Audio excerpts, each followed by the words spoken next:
Welcome back. I'm going to ask you a question. What is the #1 cause of death in the United States? Sorry, I apologize if it's not Canada, but most of our statistics tend to mirror each other. Heart disease. But even though it is true, it is heart disease, the next edition of the CDC, which is the Centers for Disease Control in my country, is going to show that it is cancer. Now, why would you suppose that our #1 killer has now traded places? What do you think is happening? Because I can tell you the cancer death toll has gone up steadily from the early 1900s. Yes, some people have said, well, maybe it's because we're living longer. If everyone lives to 80 or 90, they get cancer. Now, I've actually heard some physicians say, yeah, all men, if they live long enough, will get prostate cancer. I've heard some physicians say that. And so could it be that we're living longer? Well, Dr. Riesenberger, it's because we couldn't diagnose it back then anyway. So now it's just before people died for unknown causes, and now they know that it was cancer. In light of even those changes, it's still going up. Still going up. Now, I'll show you why I believe that this is true. How many of you know what your cholesterol is? Wow. Now, how many of you do you suppose would have raised your hands in the 1900s? 0. How many of you know what your cholesterol should be? Wow, a ton of people. How many of you know what saturated fat is? Wow, everybody. Perfect example. I'll tell you one thing from my discipline. In the emergency room, we have protocols. And what would you say the most serious complaint is when you come to the desk? That it sets in motion all of our protocols. I'm having what? I'm having chest pain. There's a reason why when you say chest pain, they go and they hook you up to an EKG, right? They get the IV started right away. They get a chest x-ray. They do a lot of things by protocol. Now, why do you suppose there's such a tight protocol for chest pain? That's right. That's right, because it's the #1 killer. More than 1/3 of an industrialized nation's population will die of heart disease. And so if you're interested in saving lives, then you set all these tight protocols for chest pain. You start talking to people about their cholesterol. You talk to people about decreasing their saturated fat, right? You tell people to change their diets to decrease the accumulation of plaque in their arteries. There has been a tremendous amount of education about heart attacks, coronary artery disease, strokes, vascular disease. People are becoming informed. And I am fully convinced that one of the most powerful weapons that you and I can use is knowledge. I was just talking to someone out at the break, and I believe that the greatest earthly physician for your life is you. The decisions that you make every day impact your health more than the doctor, more than the nurse, more than your genetics. The decisions you make every day, whether it be diet, whether it be exercise, whether it be a type of dealing with your stress, all of those things are going to affect the way you live and your quality of life. But back to cancer. I believe that you guys, since you've done so well, you probably know what the 3 deadliest cancers are. Now, when I say deadliest, I don't mean the ones that kill you right away, but I mean the ones that take the most lives every year. What would you say the number one cancer is as far as death? Meaning numbers. Yes, I heard pancreatic. Pancreatic is deadly. If you get pancreatic cancer, that is a bad cancer to have because it is very difficult to treat. But not many people get pancreatic cancer. So what would you say the most killing, like the cancer that kills the most people every year? Lung cancer. Okay. Lung cancer. What would you suppose the number one risk factor for lung cancer is? You know, it's interesting. You all laugh at that, right? But I think it's very important to note that it wasn't always that way, was it? I can tell you right now is that I can go to the Journal of American Medical Association. Have anyone heard of that journal? It's actually the most popular journal for physicians. It's the largest journal. If you go to JAMA, I can pull you an article from 1935 that recommends smoking as a treatment for asthma. You laugh. This is true. This is true. Medical science is not always accurate, right? So I can tell you that we should not pretend to believe we know all the answers.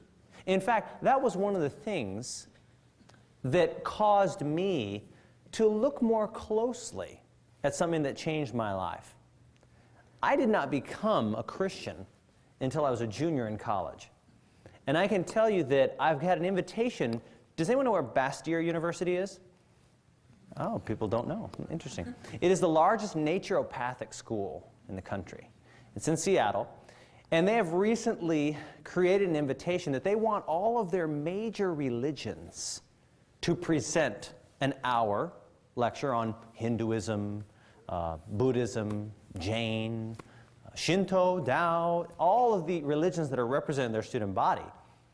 They would like to come and present. Now, although I'm not a student anymore, I have been given the invitation to represent Seventh-day Adventism, and I am a Seventh-day Adventist. But I can tell you that one of the funny reasons that I became a Seventh-day Adventist was I remember reading something, and it had to do with cigarettes. And I remember reading this thing about, oh, wow, cigarettes are so bad for you. And, well, of course, yeah, I know that. It's an insidious poison. It goes on and on and on. It's like a page of all these negative things. But it was in some literature from some Seventh-day Adventist friends had given me. And I remember, as I normally do, I like to look at references. I'm a physician, I'm sorry. Because it's very important to know when it was written, right? Who it was written by and who it was sponsored by. Because I want to make sure there's no conflict of interest and no bias in the studies that I'm reading. So I remember looking at the publishing date, and it was 1870. I was like, what in the world? Then I started looking at the author. I'm like, this was written in 1870? And the amazing thing to me was not the knowledge that it was proposing, because it was proposing something that was elementary to me. But it was almost 100 years before we as physicians came to the same conclusion. So I bring that out because as I'm going to present something as cutting edge as cancer, just understand that science does not have all the answers. And that is what made me give a second look at Christianity, is because I saw evidence of someone who knew what they were talking about way back when. Now, most of you here today, if I were to say a vegetarian diet, would you think that that's positive or negative? Positive. Can you imagine what I would be experiencing if I said that in the 1800s? Exactly, that's what I would get. I'd get laughter. I'd get mockery. I'd say, oh, not enough protein, not enough iron, no calcium, da-da-da-da-da-da-da-da. But now we know it's true, isn't it? And my question was, as a side note, my question was, how do you know that in the 1800s? Then I researched the author, which I like to do too. Because, you know, if somebody does a study on a drug that Pfizer makes, are they a lecturer for Pfizer? do they receive benefits from that company? So I like to research what they do, what their level of education was. And the author that wrote this about cigarettes, about vegetarian diets, had a third-grade education. I was like, whoa, wait a minute. And so I bring that out, confessing humbly before you. I present what I believe the best evidence and general guidelines that people can follow. But it is by no means the limit. By no means the limit. But with cancer, back to smoking, as you laughed at me with the JAMA article from 1935, which exists. Yes, smoking is the #1 cause for lung cancer. We talked about that it increases your risk by 7-fold. And why do you think it caused lung cancer? What's the issue? There are 6,000 chemicals in cigarettes. 6,000. And hundreds of them are what we call carcinogens. Does anyone know what a carcinogen is? Cancer-causing. That's right. And the problem is that you are bringing a substance into an area of your body that is highly sensitive. And I'll share with you why. Many of you have taken a drug before. Now, if you take it in the form of a pill, let's say I give you something like Percocet or Valium or Vicodin. You take it, and when is it going to make you sleepy or relieve pain? You take a pill. An hour, maybe half an hour, right? Now, if I give you perhaps a patch with the same medication, put a patch, a transdermal, when will you start to feel the effects? You can, depending on the drug, but it's a little faster, isn't it? Now, if I give you a shot in the muscle, faster yet. Let's say I put something in your IV. And finally, let's say you're in surgery, and the anesthesiologist is looking over you, and he's got a mask that he's going to put on. And he puts on the mask, he says, "Don't worry, this is just oxygen for now." Start counting backwards. 199. When you breathe in a drug, how rapidly does it work? Boom. And that is because the alveoli in your lungs have one cell that separates the lung space from the blood space. It is absorbed almost instantly. And what are you doing with cigarette smoke? Right into the bloodstream. And that's why it's so addictive, right? Because what's the addictive component? Nicotine, that's right. You get that feeling almost instantly. In our society, do we like to wait for pleasure? We want instant what? Gratification. And that's why it works so well. Because it's not a food, it works even faster. It works within seconds. But that's also another problem because it's highly absorptive. Your body just drinks in what you put into the lungs. Another reason why cigarettes cause cancer is because not only of the chemicals, but because those chemicals actually stay in contact for a long time with the lungs. Has anyone ever noticed that someone who quits smoking, now when they quit smoking, they often complain and say, "Well, I quit smoking, but now for the last 3 days I've been doing what?" Just coughing. And many people who quit will actually complain that their cough gets worse. Now, do you know why that is?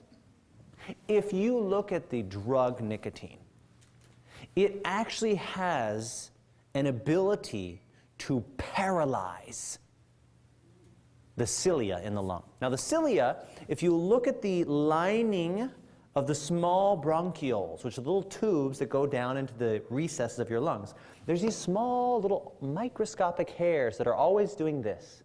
Now, why do you suppose they're always doing that? Right? They clear out particles. They clear out germs when you inhale that fly or something. trying to get that stuff out of there. The dust, the pollution, right? There's these little hairs that are always fanning upwards until finally they get at the area of your vocal cords where you either do one of two things with it. You cough it up or you swallow it. That's right. Now the problem is that nicotine paralyzes that mechanism.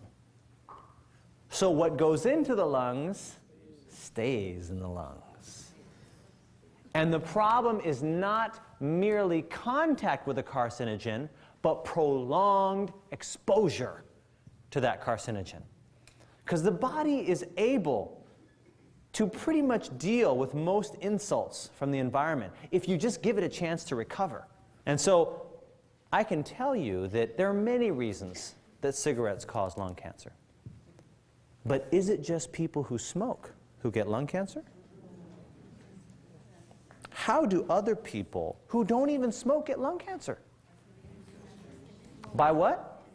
Oh. Did you know that in many states now, there's a powerful lobby that is trying to close down smoking in bars, in restaurants? It's already done in many states. Now, why do you suppose the bartenders, the waitresses, why do they want to do that? Because they're dying of lung cancer. Did you know that? Did you know that 3,000 people in my country get lung cancer every year from secondhand smoke? Now, I can tell you it is a different magnitude. I mean, some estimate worldwide that you have, of the 400,000 cases of lung cancer from primary smoking, it's approximately 50,000 cases from secondary smoke. And of those, 33,000 die. So that is a reality. And I'll give you an illustration. What would you say the #1 cause of asthma in children is? Ah, yes. I've had people come in, they say, no, we had some barbecue this weekend, and little Tommy got a little too close, he got some smoke, and that was the issue. And I say, well, that might have been it, but that's not what the medical literature shows. And I proceed to tell them that the #1 cause of pediatric asthma is paternal or maternal smoking. And you know what's amazing is that sometimes people may not quit for themselves, but they'll quit for who? Their child. It's amazing. I've seen people, they're like, Doc, I have been smoking for 50 years, I can't quit. And then when I talk to them about their son, all right, I'll quit. I see people do it. It's amazing. Not always, but sometimes. And I can tell you, if you have a child who has asthma, the reason why it affects a child more than an adult is why, do you suppose? Because they're what? They're smaller, yeah. I'll give you a great study. They looked at parental smoking, and what would you say the smallest child is? A newborn, right? Newborn baby, less than a few months old. And they looked at the changes and the effects on the baby's lungs. And they found that if you had a parent smoking in a closed room with a baby, for every 20 cigarettes that that parent smokes, it's like the baby smoked 9. Now, obviously, it's not like the baby literally smoked 9 adult cigarettes, but it's the same type of effect on them. It is definitely a reality. Let's go to the second most serious cancer. Anyone know what the second leading cause of cancer death is? What kind of cancer? Colon cancer. Very good. Colon cancer. Now, I'm going to show you guys, with the rest of these cancers we're going to talk about, you know what the cause is. And again, if you know the cause, you almost automatically know what? The cure. That's right. Because you remove the cause, just like diabetes, right? What was the cause of diabetes? Fat. So what do you want to maintain? What do you want to go down to? Ideal what? Body weight to cure it. Not all diabetes, right? 95%. So with colon cancer, what would you say the problem is? Diet, very good. Does anyone know who Dr. Burkitt is? Has anyone ever heard of Burkitt's lymphoma? Yes. Burkitt was a physician, and he studied colon cancer. He actually looked at rates of colon cancer in the United States and then in Africa. And you know what he found out? Is that these tribes in Africa that he was looking at didn't get colon cancer. And he wondered why. And it was diet, you're right. Does anyone know what was abundant in these diets in Africa which became non-existent in America? Fiber. So you guys are all over it. Fantastic. Now, why would you suppose fiber would have anything to do with colon cancer? Because fiber, you know, isn't that what they used to call roughage? It just kind of just goes through, right? I mean, no big deal. You don't even need it. How many calories does fiber have? 0. 0 calories per gram, because your body doesn't absorb it. So it's kind of like a non-essential, right? Or maybe not. So why do you think diets that are low in fiber would give you an increased risk of colon cancer? Because of various answers. I'm going to give you a very powerful illustration. Now, obviously, the literature is abundant that shows this. In fact, I was just reviewing a study today that showed it's not only high fiber diets, but you can even go with varying amounts of fiber. You can have someone who has the lowest amount of fiber, someone who's a little higher but less than average, average, above average, and highest. And every time you jump up, you reduce your risk of colon cancer. Every time you move up. In fact, between the highest and the lowest, you have a 50% risk reduction just from fiber. In fact, they were looking at some statistics from the National Institutes of Health, and they showed that if people, in my country again, extrapolating to yours, if they just added 12 grams of fiber a day to their diet, they would prevent over 50,000 cases of colon cancer. Do you know what 12 grams of fiber is? That's like everyone eating a bran muffin. I mean, a really big, hearty bran muffin. You believe that? That's like a bowl of all bran. A big bowl. But I mean, 12 grams of fiber to reduce 50,000 colon cancers. It's incredible. I'm going to share with you how fiber works. But I'm going to also start with what I believe, again, turned me to considering more than just medical science, but our original design. If you take a look at a carnivore, a meat eater, right? You can look at its digestive system and you can tell what kind of diet it's going to eat, right? Let's start with the teeth. Carnivore's teeth. Fangs, right? Sharp. And then you go down to the stomach. And there is a component in the stomach that is vital for digesting meat. What is it? I heard it. Acid. High levels of hydrochloric acid. Also, you look at the intestines. And do you suppose a carnivore has a long intestine or a short intestine? Short. It's like 9 feet, the average carnivore. Then you go to an herbivore. What's an herbivore? It eats plant foods, or a vegan, we would say.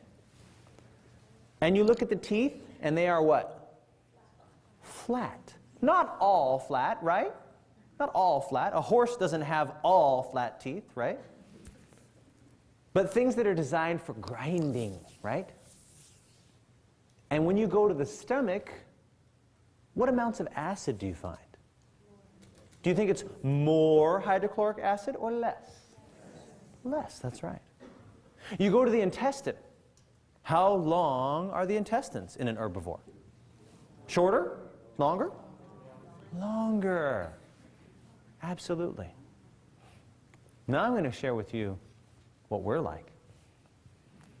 If you look at our teeth, who do you think they most resemble? The herbivores. If you look at the pH of our stomach, it has 10 times less hydrochloric acid than a carnivore's. And how long are our intestines? Close to 30 feet. And if you understand, just looking at our anatomy and physiology, you'll start to see the wisdom in the original diet given to man in the Garden of Eden, which was? It's a vegan diet. A vegan diet. What were we designed for? Plant foods. Now I'll tell you why. What would you suppose is something you need to be careful to refrigerate right away? What kind of foods? Animal products, of course. You don't leave the meat sitting out, right? You don't leave the chicken sitting out because you're going to get what? Salmonella, that's right. You don't leave the mayonnaise out. You don't leave all the animal products you don't leave out. And so the reason for that is this, is because if you put things in a warm, dark, moist place, what happens to it? It spoils. Now, when you eat something, you are placing it in a warm, dark, moist place, right? And the thing is, if it's an animal product, you don't want it to stay in there that long. That's why the good Lord designed a carnivore to get the meat in and get it out. Or some people might even argue that from the beginning they weren't designed to do that, so God allowed them to adapt to eat it. When you have foods and they stay in the gut for long periods of time, what do you think they start to develop?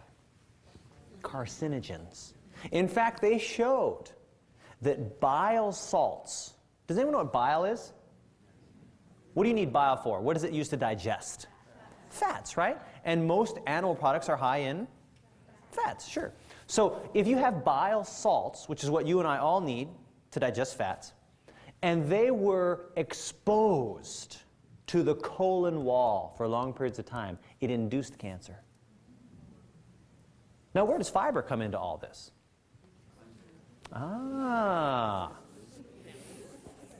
If you had someone like myself, young, healthy male, if I didn't eat any fiber, my transit time started to lengthen. Didn't go to the bathroom for a week. I don't know what else is going on there. Maybe I was dehydrated or something. But I can tell you that when you eat a diet that is high in fiber, what happens to your transit time? Well, transit time, for those of you who don't know, is the time when you eat something to when you see it again. And you can time your transit time. All you have to do is eat something like a beet, right? Because you can say, okay, I ate this beet, and then you can just keep watching for it. And you'll know what your transit time is. And let me just give you a piece of advice. If your transit time's a week, you're getting a lot of carcinogenesis going on down there. Our bodies were designed to move food through, so it doesn't just hang out on the colon wall. That's how fiber works. There's soluble fiber, and there's what? Insoluble fiber. Now, the thing that decreases your transit time or moves things through tends to be the insoluble fiber. But soluble fiber is still beneficial. Does anyone know what soluble fiber does? It lowers what? Cholesterol. But that is another lecture. Third most common cause, third most common cancer, deadliest cancer I should say, claims the most lives after lung cancer, after colon cancer, is breast cancer, or actually it's like breast and prostate if you look at men. Now I think that's very interesting because breast, prostate are both cancers related to something? Ah, hormones. That's right. And we'll just talk about breast cancer just for the sake of time. When a woman has breast cancer, what is the first question that we usually want to know as physicians? Well, is it a blank sensitive tumor? An estrogen sensitive tumor. Because many breast cancers are influenced by estrogen, right? That's why they use things like tamoxifen that are anti-estrogens, right? Now the problem with this is that if you have breast cancer, in fact, I'll tell you right now, 1 out of 8 women right here is going to have breast cancer sometime in their lives. It's very common. It may not be the #1 killer, but it's definitely the most common after, of course, does anyone know what the most common form of cancer is? Most people don't even think about it. Yes, skin cancer. Skin cancer is the most common, but we usually deal with lung, colon, breast, prostate, things like that. So breast and prostate are the most commonly occurring major cancer, but not the most deadly. But if you have someone with breast cancer, we want to know if it's estrogen sensitive or not. So you already seem to know that it's estrogen, that it's a hormonal type effect. And where would you say that we get a lot of exposure to hormones in our environment? Now why would you say that? Why would we get exposure to hormones from animal products? Because they do. This is true. And you know, it makes perfect sense. It's not just the hormones. I'm going to share with you a very interesting phenomenon. They have found that women who have early menarche, does anyone know what menarche is? Menarche is the first what? Period a woman has. Women who have early menarche are at higher risk for developing what later? And why would that make sense? Longer exposure to estrogen, sure. Now, I'm going to share with you a very intriguing statistic.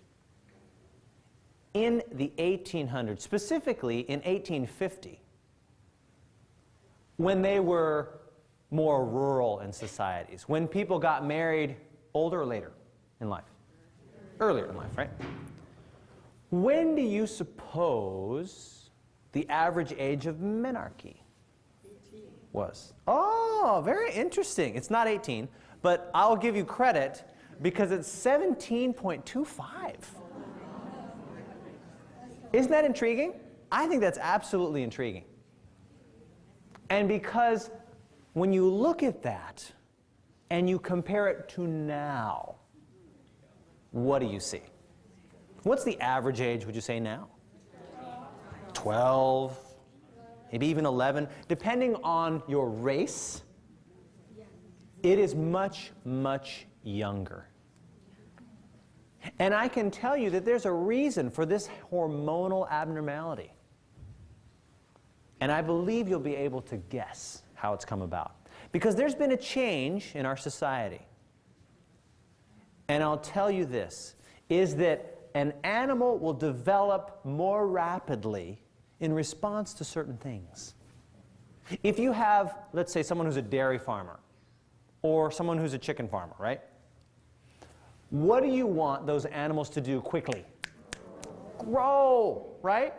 Because what does the little chick do for you? It just cheeps and maybe smiles at you. But you want it to grow so it can start laying eggs, right? And what does the calf do for you? Right? Nothing.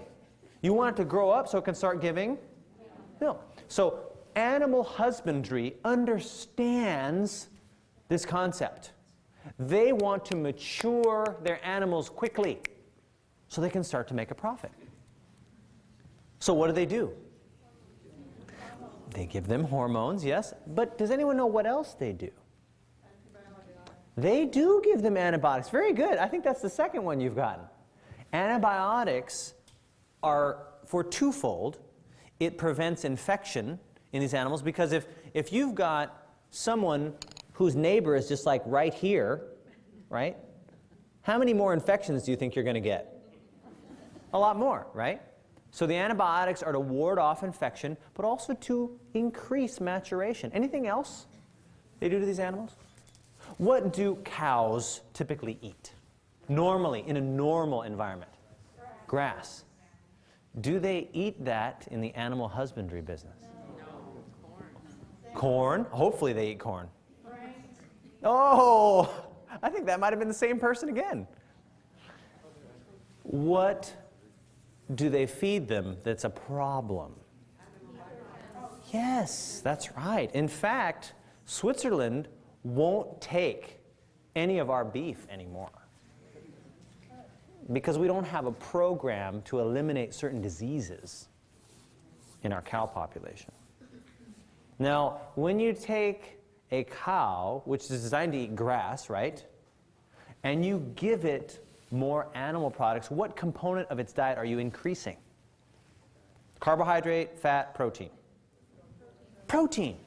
When you feed any animal large amounts of protein, what do you think it's going to do quicker? Grow and develop. And the component in our diet that is increased astronomically is the amount of animal protein that we are consuming. And so now we mature when we're not even ready. Can you imagine the difference between a 17-year-old and an 11-year-old? Not that either is probably ready immediately, right? But I think it's very clear that things have happened in our environment and our society that have negatively impacted us. Did you know that, has anyone heard of T. Colin Campbell, author of the China Diet Study? He has actually gone to rural China and examined the age of menarche. And you know what it is? 15 to 18. It's still the same. Because their diets are the same as they were hundreds of years ago. Back to breast cancer. We talked about early maturation. We talked about the increased animal proteins. But I'm going to share with you one tidbit as we close about estrogen. And did you know that an athlete, a female athlete, especially distance athletes, as they begin to run more and more and they become leaner and leaner, what do they lose? Their period. Do you know why they lose their period? Are their ovaries malfunctioning? Are their adrenal glands malfunctioning? Body fat, exactly. When a woman drops below 12% body fat, her period will experience irregularities. Do you know why? Because fat is where you get peripheral conversion of estrogen to an active form. And if you don't have enough body fat, you can't muster enough of the active form of estrogen to produce a period. Now this comes in when we look at the risk of obesity and breast cancer. If you look at a woman who's premenopausal, if she's normal weight, her breast cancer risk is, let's say, 1. If she's overweight, meaning above her ideal weight but less than 20%, it doubles. If she's obese, which means greater than 20% overweight, she triples her risk of breast cancer. Now, if you go to the menopausal woman, that effect changes because you've had exposure to what hormone all your life? Estrogen. But that is accentuated by the fat to this degree. Postmenopausal woman, lean, still, baseline rate, 1. Overweight, 500% more. Obese, 1,200% more. It's an exponential relationship. Absolutely. You're right that it is estrogen exposure. But what are the things in our environment that are causing that estrogen exposure? It's not the birth control pill you're taking, principally. It is the fat that we carry that converts that estrogen to this prolonged exposure. It's the animal proteins that we're being bombarded with to the point that we mature 5 to 6 years earlier than we're designed to. When you understand the causes of cancer, you'll begin to understand the cure. And I'm going to share one illustration about the immune system. Do you remember what system goes down in diabetics that causes infections? Immune system. They have shown increasing amounts of sugar in the diet, even in non-diabetics, can decrease the killing power of a white blood cell. Do you know how the immune system kills bacteria? If you look at the immune system, it is designed to protect what? Us, protect us. It will eat bacteria, viruses, even a splinter you get caught in your finger. It'll start to fight all of that. Now, cancer is the opposite. Because what is cancer? What's the definition of cancer? It's actually a cell that's doing what? Multiplying without respect to other cells. Because when you cut your hand, do your cells multiply? Sure they do, but when do they stop? When they reach another cell, right? They stop. Cancer is something that multiplies without respect to other cells. Cancer cells also produce something called angiogenesis factor. And what do you think that does? That brings blood supply away from its neighbors to where? To itself. Cancer multiplies without respect to its neighbors. It pulls nutrition away from other cells without respect to its neighbors, and it grows and crushes whatever's in its way. Cancer is looking out for who? Itself. And I want you to look at this very carefully. But do you know what cancer eventually will do? Is the cancer will grow to a size where it will now run into a blood vessel, like the vena cava. We get something called superior vena cava syndrome, where the tumor blocks off that blood vessel. And what eventually happens? You die. But you know what also dies? The cancer. If you understand cancer and the principles of cancer, it illustrates the life of most of us in this world. We're all looking out for what? Number one. And that will lead to death, just like it does for the cancer. Now, the immune system is the contrast. Did you know that if you take any organism, it can just be one cell, and if you expose it to something that's toxic, do you know what it'll do? Which direction do you think it's going to run? The other direction. But did you know what the immune system does? It fights other bacteria, viruses, things like that. But the way that it fights is actually harmful to itself. It produces chemicals that destroy the bacteria, but it also weakens the white blood cell. And most white blood cells can kill about 14 bacteria before they give up. And when I say give up, do you think they retreat to the lymph nodes? They retreat to the spleen or the bone marrow? Did you know that the immune system fights to the death? It will fight and sacrifice itself for the body. When you look at the two contrasting forces, you can see an illustration of what I believe is the great controversy in this world. You have cancer, which is selfishness. And you have the immune system, which is selflessness. When you understand the two great powers contending for our understanding, for our minds, you'll see that the opposite of love is not hate. The opposite of love is selfishness. And I can tell you, as I began to see that illustration in the immune system, I began to see a God. I began to see someone who had designed one system in the body to illustrate a life of self-sacrifice that came from one person. And I believe that if you continue to explore that, to study that, whether it is in science or in the Bible, you will find what we were designed for. Tomorrow night, you're going to have an opportunity to begin to understand not only about the physical aspects of the body, but what I believe is so perfectly illustrated by the immune system versus cancer. A life dedicated to serving yourself, or a life in giving of yourself on behalf of others. Thank you very much.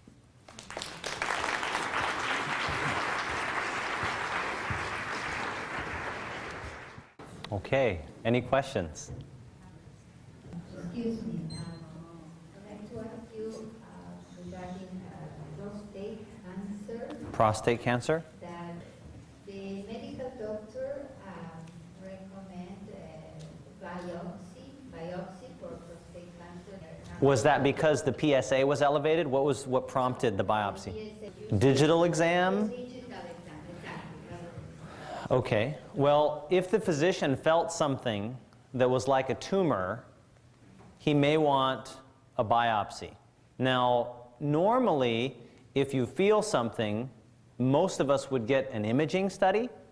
But, I mean, who knows? Maybe there's a huge tumor or it feels like a rock. And so the physician says, look, even if I see something okay on the ultrasound or CT or whatever they do, they're still going to want a piece of it.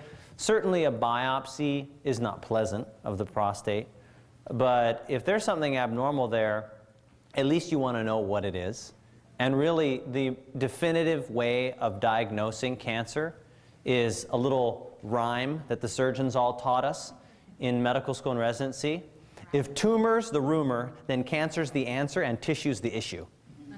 So you have to get a piece of tissue to find out what the issue is. So if it were me, I would definitely want to see the biopsy. If you don't want to have the biopsy, you could ask the doctor, say, well, could I get some imaging first and avoid the biopsy if it's normal? If he says, look, I don't care what the imaging looks like, something feels really abnormal, you should get the biopsy.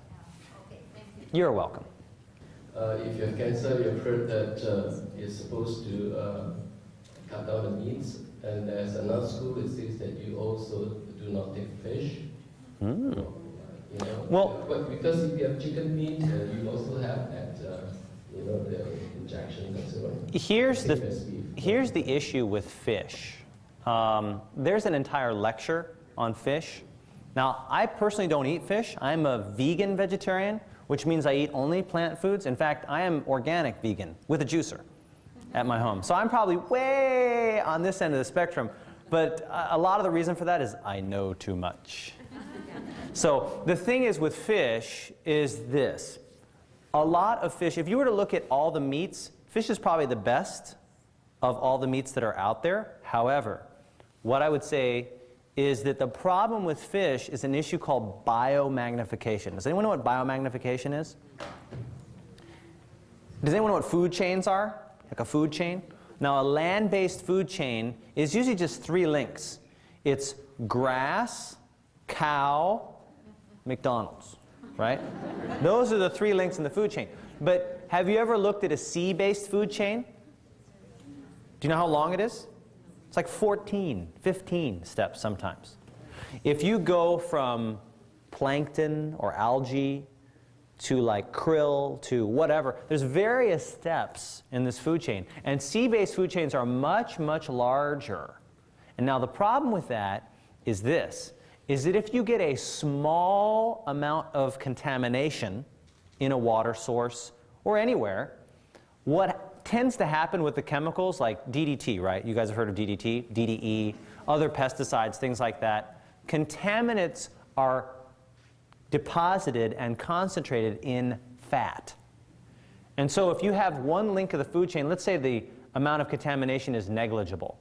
When you move up to the next one, it is about 10 times as concentrated sometimes. And then it goes up more and more and more and more. And the more links to that food chain, the more concentrated the biomagnification.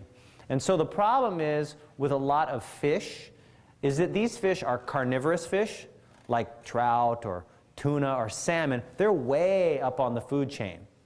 So they are receiving a large degree of contamination. And the problem is that you don't want that kind of stuff, especially if you're fighting cancer, right?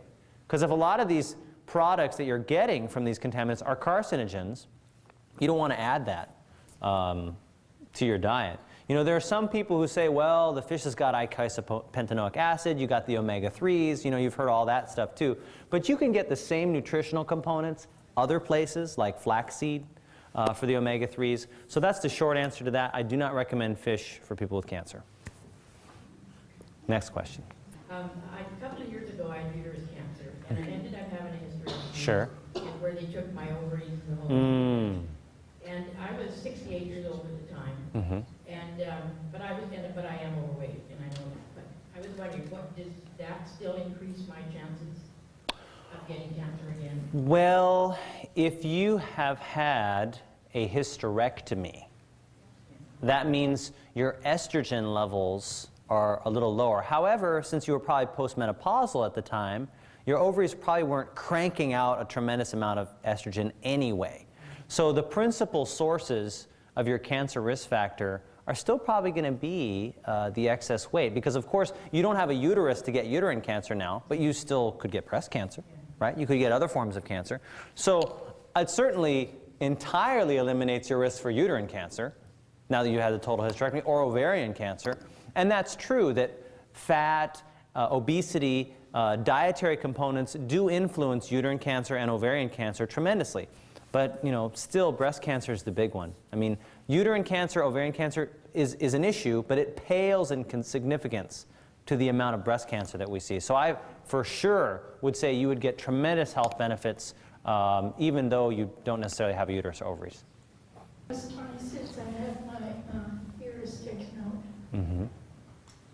They did a biopsy, and he scraped down on that side, and I felt it. And it came back benign, but he still said, take it out.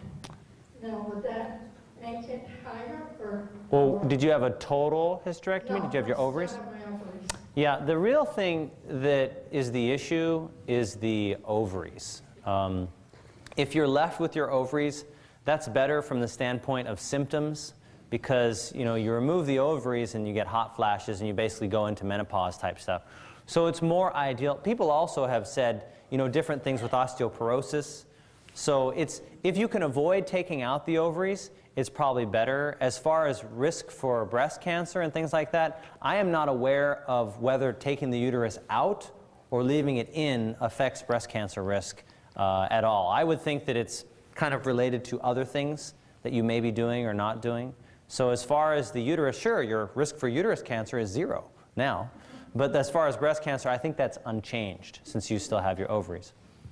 I have a friend who was recently diagnosed with cancer and What kind of cancer? prostate, I believe. Are you sure it's not metastatized? Well, okay, keep going. Okay, he was suggesting that certain types of diet, and I was just wondering if there's much truth. I've heard this before, that if you have a really basic diet, such as grapes or something like that, that can be. Do you mean basic as far as pH or Yeah, simple? pH. You mean pH?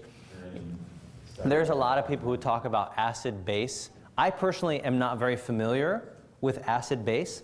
I can tell you that if I personally got cancer, that as far as my diet, I would definitely go raw, vegan, organic, like right away, and try to get most of my stuff as close to where it's growing as possible. Because what they're finding now is a lot of these compounds, these antioxidants, these isoflavones, resveratrol, quercetin, genistein, all these things that we're just discovering are powerful anti-cancer compounds. A lot of these new things that are appearing actually come in to the plant at the moment of getting ripe, like near the end of when it's basically ready to eat. And the problem is that if you're far away, like if you're getting some bananas from Brazil or something like that, when do they pick them? Well, they're super green, because otherwise they'll get, spoiled or bruised by the time they get to you. But the problem is that a plant is not going to receive anything more, right, at the point when it's picked. The only thing it's going to do is going to take what it's got and convert it to something else. So what I recommend to people is, ideally, is the nearer the vine, the greater the blessing in the food. If you can actually just take something and just pick it and then eat it, that is the best amount. That's the maximum amount of nutrition you're going to get, as long as it's growing in good soil. And there have been a lot of studies done now on organic versus non-organic. I'm definitely for organic, not just from the standpoint of nutrition, but we actually had a study kind of near where I'm living on Mercer Island. Does anyone know where Mercer Island is? And would you say the people there are poor, rich, what? They're mostly rich. So they can afford to get stuff. In fact, their median income is, I think, double. And they did a very intriguing experiment on organic versus non-organic in children, ages 3 to 10. And they found that these kids that were just eating a regular diet and they checked for measurable amounts of pesticides, certain types of, they're type of nerve, they affect nerve conduction in insects, and that's how they kill them.